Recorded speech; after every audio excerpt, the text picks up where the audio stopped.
आगे बढ़ा। आज ये जो एकल परिवार रहने की सोच बन गई है ना, ये सबसे बड़ा कारण है।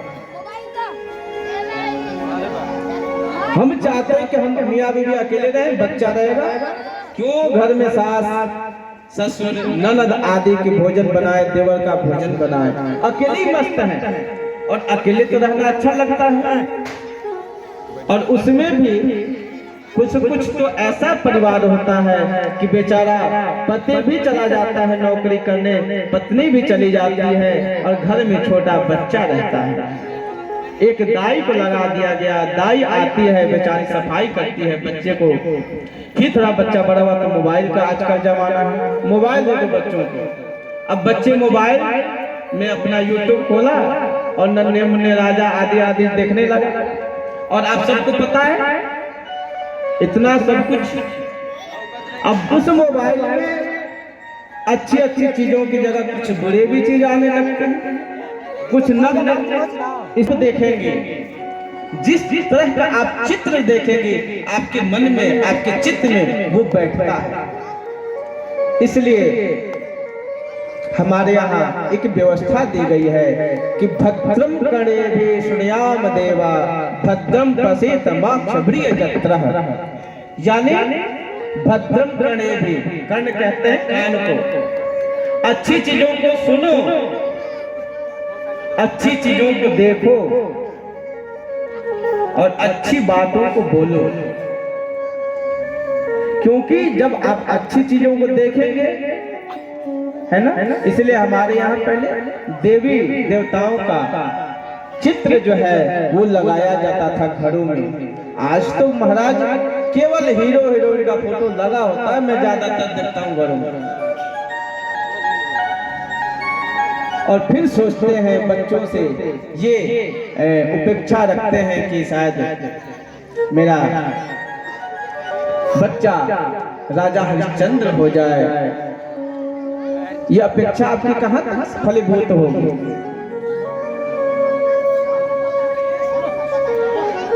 कहा जाता है कि गांधी जी जब राजा हरिश्चंद्र का नाटक देखे और उस नाटक को देख करके मन में आया कि अरे राम राम, सब कुछ कष्ट सहे पर सत्य बोलना नहीं छोड़ा।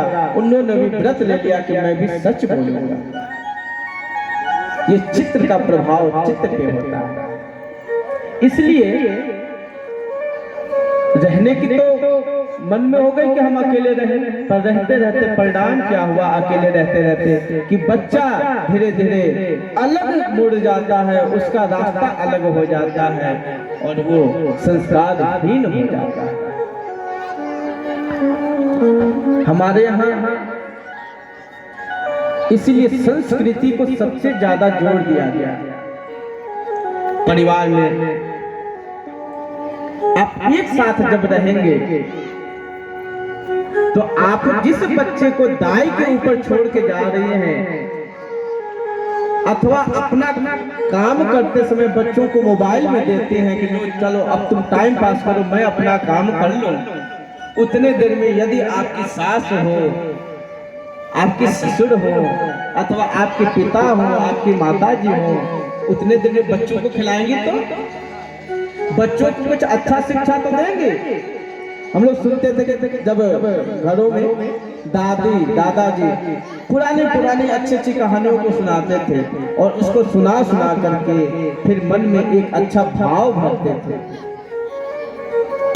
इसलिए जैसा यह सुख और दुख जो है विचार में समाहित है और विचारों को शुद्ध करने का सबसे सहज साधन है सत्संग और हरि नाम।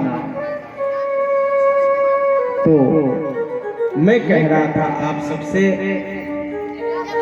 कि कल हम लोगों ने दीपोत्सव मना करके घर में प्रकाश किया और आज यहाँ बैठ करके अपने मन को प्रकाशित करने की कोशिश करें। जब आपका मन प्रकाशमय होगा तो चाहे आपके पास संपत्ति बेशक कम हो पर आप दुनिया का सबसे सुखी व्यक्ति हो। क्योंकि यह जीवन जो प्राप्त है इसका भी एक उद्देश्य है। केवल जीवन में जन्म ले लिया मानव तन में और फिर अपना जीवन पर्यंत कुछ न कुछ काम कर रहे हैं, कुछ काम कर रहे हैं, करते करते मर जाना क्या इसलिए मिला था? फिर हम सब कहते हैं कि अरे मनुष्य का तन मिला है, इसका थोड़ा सा भाई कुछ काम तो कर लो, है ना? इस मानव तन का जो उपलब्धि है वह है आनंद की प्राप्ति। भागवत में एक प्रसंग आता है कि गोकर्ण जी से आत्मदेव जी ने पूछा है कि पुत्र ये बताओ कि सुख कहाँ है? बेटा मैं तुम लोगों के लिए, जब मुझे एक ऐसा समय था, कथा संक्षिप्त में बता दें क्योंकि विस्तार से तो बहुत काफी समय लगता है। तो आत्मदेव जी पहले दुखी थे जब पुत्र नहीं था और एक संत के पास गए, आशीर्वाद के रूप में उनको फल प्राप्त हुआ और उनके घर में धुंधकारी जैसा दुष्ट जो है, बेशक वो उनके पत्नी के बहन का लड़का था लेकिन उसको पुत्र रूप में माना। कहने का अभिप्राय कि दुख तब था जब पुत्र नहीं था, और आज आत्मदेव जी कह रहे कि मेरे पास पुत्र है और मैं इसलिए दुखी हूं कि मेरे पास पुत्र है। क्यों? क्योंकि पुत्र नालायक है। पुत्र हमारे यहाँ 3 तरह की व्यवस्था बताई गई। एक पुत्र, उससे उत्तम सुपुत्र, और तीसरा होता है कुपुत्र। सुपुत्र उसे कहते हैं जो अपने पिता दादा आदि के द्वारा कमाई हुई संपत्ति को आगे बढ़ाए, उसे कहते हैं सुपुत्र, जो आपके यश कीर्ति को आगे बढ़ाए। और पुत्र उसे कहते हैं जो कम से कम बढ़ा दे तो वहीं तक बरकरार रखे। और कुपुत्र उसे कहते हैं जो अपने यश कीर्ति को, अपने पूर्वजों के द्वारा कमाया हुआ जो यश कीर्ति है उसको धूमिल करते, नष्ट करते, उसको कहते हैं कुपुत्र। तो आत्मदेव जी ने कहा कि मेरे दुख का कारण ये है कि मेरा पुत्र तो है पर कुपुत्र है। अंत तो गोकर्ण जी ने बड़ा ही सुंदर उपदेश दिया। देह स्थिमांस रुधिरे विमतिं त्यजतुं जाया सुतादिषु सदा ममता विमुञ्च पश्यामि संजगदिदं क्षणभङ्गनिष्ठं वैराग्य राग रसिको भवभक्तिनिष्ठः धर्मं भजत सततं त्यज लोक धर्मान् सेवत साध पुरुषान् जहि काम तृष्णा। कहा कि पिताजी इस शरीर की उपलब्धि क्या है? क्योंकि यह शरीर जो बना है देहस्थि मांस रुधिर, इस शरीर में क्या है? अस्थि, मांस और रुधिर मतलब खून, हड्डी है, खून है, मांस है, परंतु ये सब तो है और एक तरफ ये नश्वर है, शाश्वत नहीं है, नश्वर है, इसका नष्ट हो जाना है।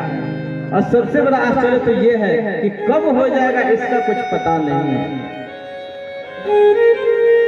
तो क्या करना चाहिए? धर्मम भजत सततम त्यज लोक धर्म। अभी हम सब जो करते हैं ये लोक धर्म है। लोक धर्म में क्या है? अपने बच्चों को पढ़ाना लिखाना, घर आदि की व्यवस्था करना, ये लोक धर्म है। यानी जैसा मेरे पिताजी ने मुझे बनाया मैं कोशिश करूंगा कि मैं भी अपने पुत्र को वहां तक तो जरूर बनाऊं।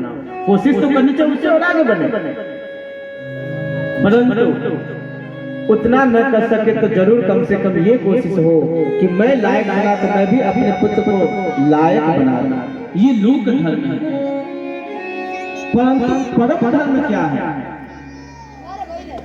बहुत से लोग कहते हैं कि बाबा आप लोग साधु बन गए और आप लोग माता पिता को छोड़ के चले आए, उनकी सेवा नहीं करते हैं, और आप लोग कहते हैं कि माता पिता की सेवा करनी चाहिए। तो क्या करना चाहिए? आप लोग खुद छोड़ के भाग आए। तो हम लोग कहते हैं भाई दो तरह का धर्म होता है, एक लोक धर्म है, एक परम धर्म है। हाँ, ये जिम्मेवारी जरूर है हम सबकी कि हाँ माता पिता सुखी रहे, और उसके लिए अन्य जो भाई हैं उनकी जिम्मेदारी बनती है, उनके संपत्ति का उपभोग जब वो करते हैं तो उनका दायित्व है कि वो अपने माता पिता की सेवा करें। इसके लिए हम लोग भी समय समय पर कभी मुलाकात हुई तो भाई को समझाना, प्रेरित करना आदि आदि। और एक है परम धर्म। यदि आप लौकिक व्यवस्था को नहीं भी करते हैं और परम धर्म यानी भगवत सत्ता को मानते हैं, भगवत धर्म का अनुपालन करते हैं, तो ये लोक धर्म के आगे, परम धर्म के आगे ये लोक धर्म गौण हो जाता है। बहुत तेज विद्यार्थी कभी किसी कारणवश कुछ गलती हो जाती है तो अध्यापक कहता है चलो जाने से छोड़ अनुग्रह कर देते हैं और लोहे से पीटा जाता है ना। तो जब लोहा से लोहा पिटाएगा तो टन टन आवाज, खूब ढाढ़ होता है, पूरा टन टन बहुत दूर तक। पर सोना पिटाते आप लोग आवाज नहीं सुने। तो जब दूसरा गाली देता है तो आदमी थोड़ा सा, लेकिन जब अपना गाली देने लगता है, जब अपना पुत्र कहने लगता है कि क्या किया तूने मेरे लिए, तो बहुत दुख होता है ना, बहुत कष्ट होता है। कब? जब अपना देता है। इस उपदेश को मान के गोकर्ण जी के उपदेश को मानकर आत्मदेव जी चले गए। कहने का अभिप्राय है कि धर्मम भजस्व सत्यम त्यज लोक धर्म, क्योंकि यह उम्र जो है ना हमेशा व्यतीत हो रही है, चली जा रही है उम्र।